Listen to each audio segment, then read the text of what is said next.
Chris Hemsworth insists he isn't leaving the MCU, but the Thor Love and Thunder trailer has several moments that make it seem like his last Marvel movie. Arriving in spring 2019, Avengers Endgame was arguably the defining film of the MCU so far, marking a turning point for the original 6 Avengers. Iron Man was killed, Captain America got old and retired, Black Widow also died, and Hawkeye is mostly out of the game, leaving only Thor and Hulk still active and available. Even then too, it's currently unclear what Hulk Bruce Banner is doing with most of his time, and Thor is a changed man after his arc in Avengers Infinity War and Avengers Endgame. In what would become an immortal moment, Thor failed to go for the head when attacking Thanos with Stormbreaker, and in his mind, it was his fault that Thanos' snap even occurred. Feeling responsible for half of life in the universe dying is a big cross to bear, and it took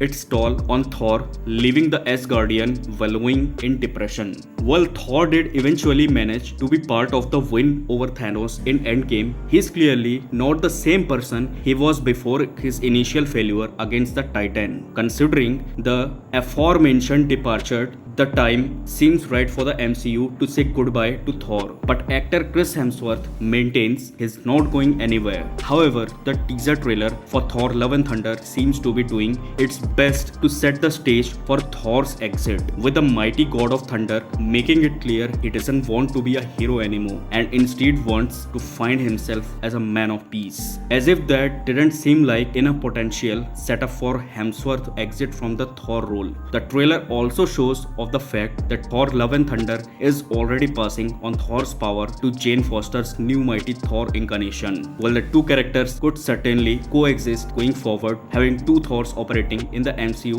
at the same time risks redundancy.